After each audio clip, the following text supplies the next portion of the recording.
Hello everyone, कैसे हैं आप लोग। आई होप सो आप सभी अच्छे होंगे और अपने एग्जाम की अच्छी तैयारी कर रहे होंगे। गाइस, इंडियन पॉलिटी की सीरीज हम लोग की चल रही थी, तो हम लोग ने पिछले लेक्चर में प्रधानमंत्री वाले टॉपिक को कंप्लीट किया था। आज हम लोग देखेंगे कि मंत्रिपरिषद क्या होता है, मंत्रिमंडल क्या होती है और मंत्रिपरिषद तथा मंत्रिमंडल में डिफरेंस क्या होता है। तो आज हम लोग इन पहलुओं पर विस्तार से चर्चा करेंगे।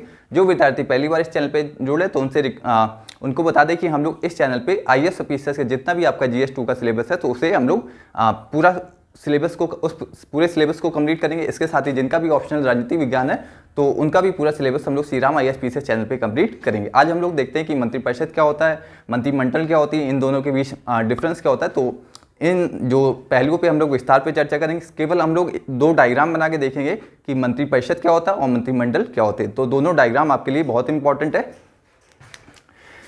तो मंत्रिपरिषद हम लोग आज का टॉपिक है 74।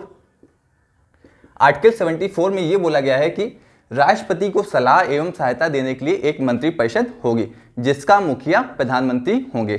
तो राष्ट्रपति को सलाह एवं सहायता देने के लिए एक मंत्रिपरिषद होगी जिसके मुखिया प्रधानमंत्री होंगे।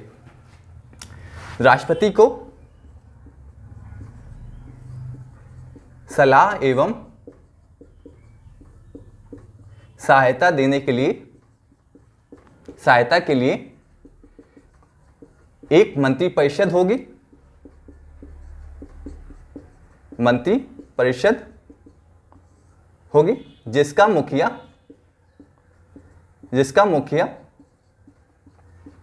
प्रधानमंत्री होंगे।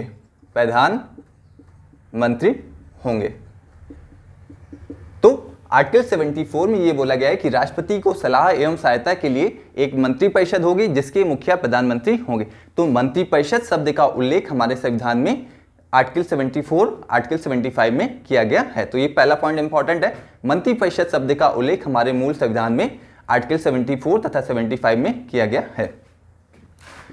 मंत्रिपरिषद शब्द का उल्लेख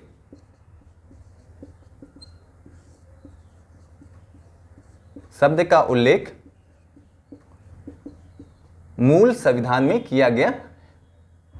मूल संविधान में यह आपके लिए इंपॉर्टेंट है कि मंत्रिपरिषद शब्द का उल्लेख मूल संविधान में किया गया है, जबकि मंत्रिमंडल शब्द का उल्लेख मूल संविधान में नहीं किया गया है। तो ये पॉइंट आपको याद रखना है, इंपॉर्टेंट पॉइंट है। यहां से क्वेश्चन कंसेप्चुअल क्वेश्चन बना के आपके UPSC के एग्जाम में पूछा जा सकता है। तो ये इंपॉर्टेंट पॉइंट है और आर्टिकल 74 भी आपके लिए इंपॉर्टेंट है। तो इसे आप लोग नोट डाउन भी करते चलिए। इसी तरह से आपको अपने शॉर्ट नोट्स बनाने। अब हम लोग देखते हैं कि मंत्रिपरिषद क्या होती है, मंत्रिपरिषद किसे कहते हैं उसे देखते हैं हम लोग।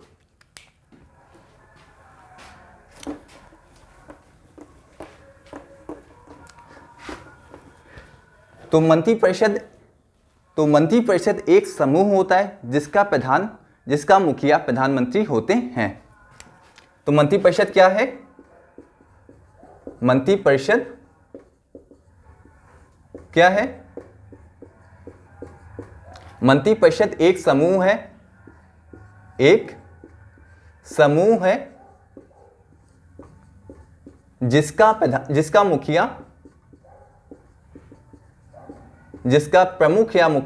जिसका प्रमुख प्रधानमंत्री होते हैं।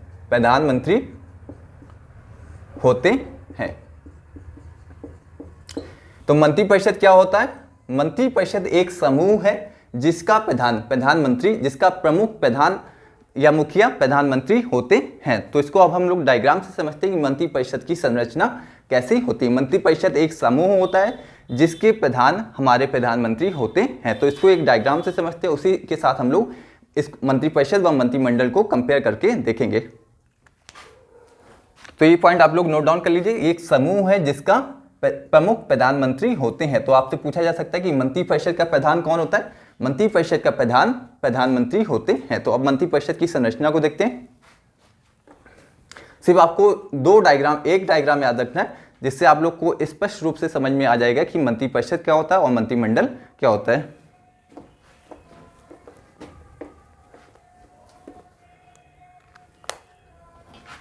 तो ये हो गया एक समूह।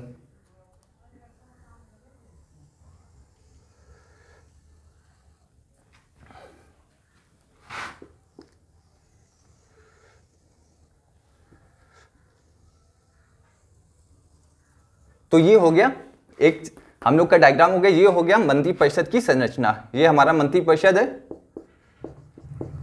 मंत्रिपरिषद। तो डेफिनेशन क्या है कि मंत्रिपरिषद एक समूह होता है जिसका प्रधान या प्रमुख या मुखिया प्रधानमंत्री होते हैं। तो इसका प्रमुख, मुखिया प्रधानमंत्री होते हैं, प्रधानमंत्री होते हैं। तो ये हो गया, ये मंत्रिपरिषद की संरचना हो गई। इसके अलावा इसमें क्या होता है, इसमें प्रधानमंत्री के अलावा कैबिनेट मंत्री इसमें शामिल होते हैं, मुखिया कैबिनेट मंत्री। तो मंत्रिपरिषद में प्रधानमंत्री के अलावा कैबिनेट मंत्री शामिल होते हैं। इसके अलावा क्या होता है, कैबिनेट मंत्री के अलावा राज्य मंत्री स्वतंत्र प्रभार।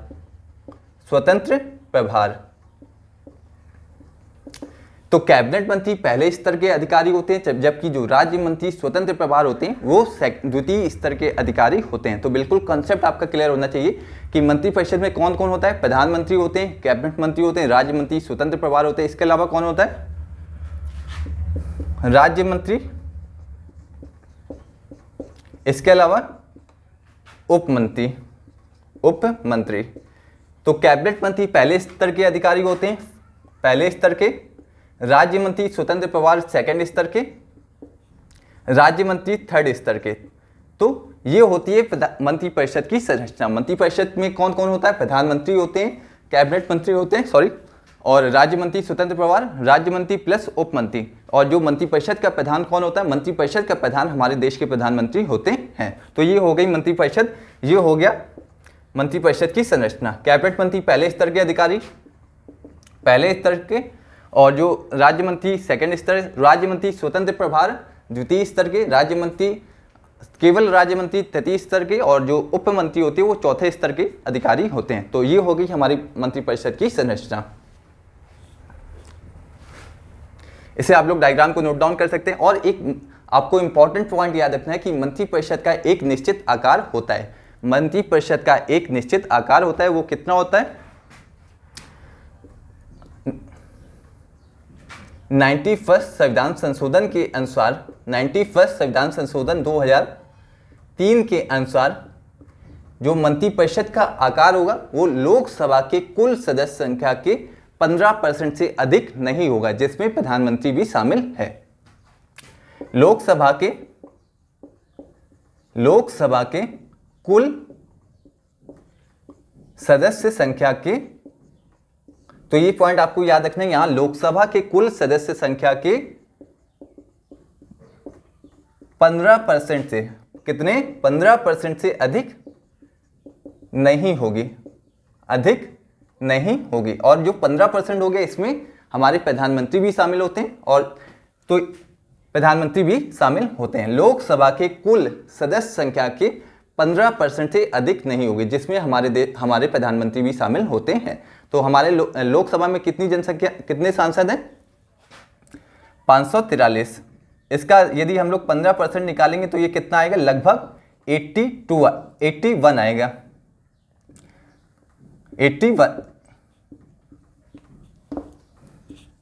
81 आएगा। तो जो हमारे मंत्रिपरिषद का जो आकार होगा वो 81 से ज़्यादा नहीं होगा।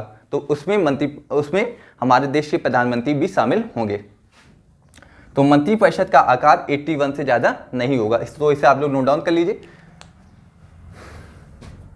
ये आपके लिए 91 संविधान संशोधन के द्वारा ये सुनिश्चित किया गया कि जो मंत्रिपरिषद का आकार होगा लोकसभा के कुल सदस्य संख्या के 15% से अधिक नहीं होगा, इसमें प्रधानमंत्री भी शामिल होते हैं। तो मंत्रिपरिषद का मैक्सिमम आकार कितना हो सकता है, 81। जो 543 का यदि आप लोग 15% निकालेंगे तो वो कितना आएगा, वो आएगा 81। तो मंत्रिपरिषद का आकार 81 से ज़्यादा नहीं हो सकता है।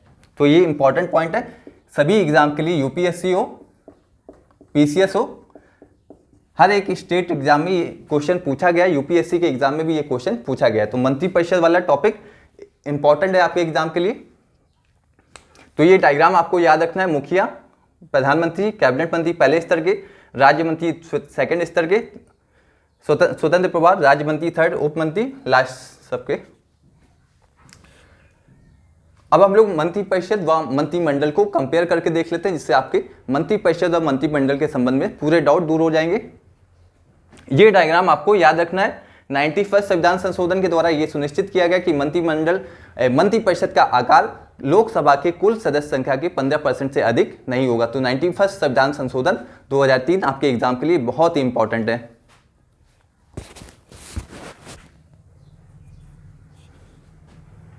तो ये संविधान संशोधन संसद पे भी लागू होता है और विधानसभा पे भी लागू होता है। विधानसभा जो राज्यों के ऊपर भी ये लागू होता है और केंद्र के ऊपर भी ये लागू होता है।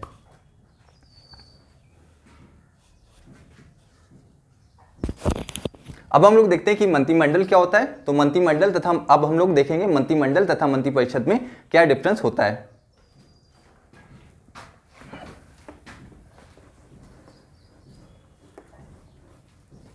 तो ये डायग्राम आप लोग बना रहने दीजिए। यहां पे हम लोग देखते हैं तो जो कैबिनेट मंत्री होते हैं, कैबिनेट मंत्रियों के समूह को मंत्रिमंडल कहते हैं। तो ये हो गया कैबिनेट मंत्री।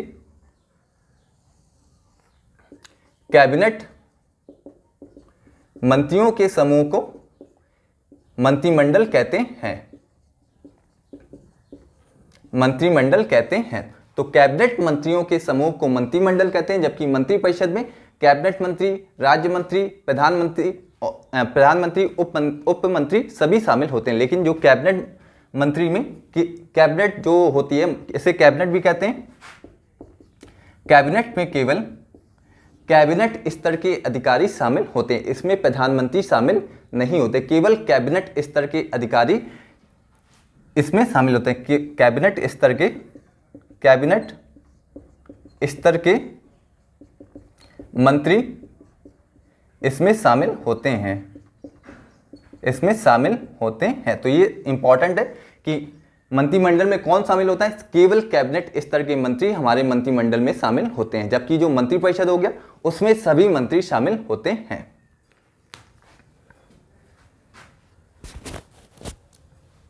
आपको एक पॉइंट और याद रखना है कि जो कैबिनेट शब्द का उल्लेख, कैबिनेट या मंत्रिमंडल शब्द का उल्लेख हमारे मूल संविधान में नहीं किया गया है। कैबिनेट शब्द को 44 संविधान संशोधन 1978 के द्वारा हमारे संविधान में जोड़ा गया है। कैबिनेट शब्द को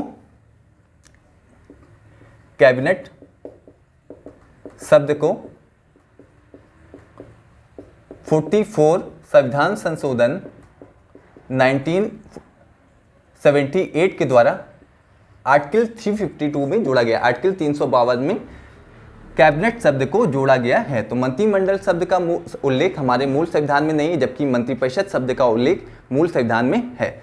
और कैबिनेट शब्द को 44 संविधान संशोधन 1978 के द्वारा हमारे संविधान में जोड़ा गया है। किस आर्टिकल में? आर्टिकल 352 में जोड़ा गया है। तो आर्टिकल आप लोग नोट डाउन कर लीजिएगा। तो ये आपको डिफरेंस समझ में आ गया होगा कि मंत्रिपरिषद शब्द का उल्लेख मूल संविधान में मिलता है, जबकि मंत्रिमंडल शब्द का उल्लेख मूल संविधान में नहीं मिलता है। और मंत्रिपरिषद का आकार कितना होता है? 15% हो सकता है, लेकिन कैबिनेट का कोई आकार निश्चित नहीं होता। ये प्रधानमंत्री के ऊपर निर्भर करता है कि कैबिनेट का आकार कितना होगा। तो कैबिनेट का आकार, एक और कैबिनेट का आकार निश्चित नहीं होता है, निश्चित नहीं होता है। तो ये पॉइंट आपके लिए इंपॉर्टेंट है। मंत्रिपरिषद का आकार निश्चित होता है कि कुल लोकसभा के कुल सदस्य संख्या के 15% से अधिक मंत्रिपरिषद का आकार नहीं होगा, लेकिन जो मंत्रिमंडल होता है उसका कोई निश्चित आकार नहीं होता। इसे आप लोग नोट डाउन करते चलिए।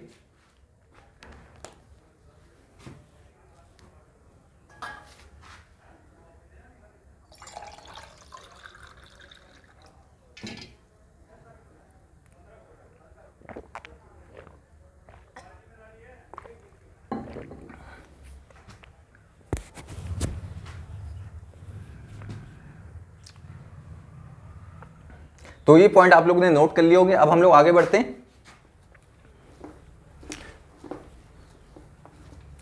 आपको एक पॉइंट, इंपॉर्टेंट पॉइंट, बहुत ही इंपॉर्टेंट पॉइंट है, ये आपको याद रखना है।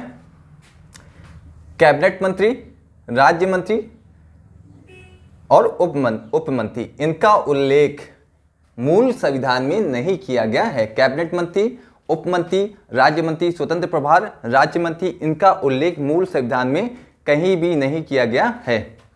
तो इनका उल्लेख कहां किया गया? मंत्रियों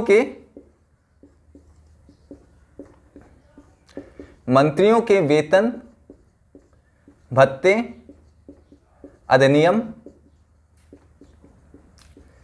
1952 में इनका उल्लेख किया गया। तो आपसे यह पूछा जा सकता है कि कैबिनेट मंत्री का उल्लेख मूल संविधान में किया गया है, पहला स्टेटमेंट। तो पहला स्टेटमेंट, सेकंड स्टेटमेंट, कैबिनेट मंत्री का उल्लेख मंत्रियों के वेतन भत्ते अधिनियम 1952 में किया गया। तो पहला statement will be wrong, second statement will be correct. तो आंसर आपका क्या होगा? Option B will be correct. तो इसका उल्लेख कहां पे किया गया? मंत्रियों के वेतन भत्ते अधिनियम 1952 में इनका उल्लेख किया गया है। किसका? कैबिनेट मंत्री, राज्य मंत्री, स्वतंत्र प्रभार और उप मंत्री, इनका उल्लेख कहां पे किया गया? इसमें इस अधिनियम में किया गया। इस अधिनियम का निर्माण संसद के द्वारा 1952 में किया गया था। संसद के द्वारा 1952 में किया गया था।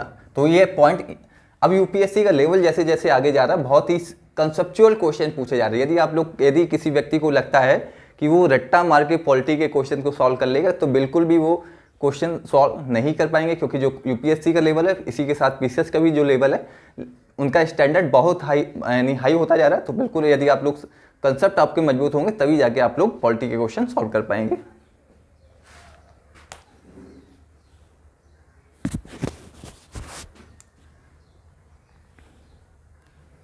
तो गाइस, ये हो गया कि मंत्रिपरिषद क्या होता है, मंत्रिमंडल क्या होता है, मंत्रिपरिषद का आकार कितना होता है, और मंत्रिमंडल का आकार क्या होता है, इसे आज हम लोग ने समझा।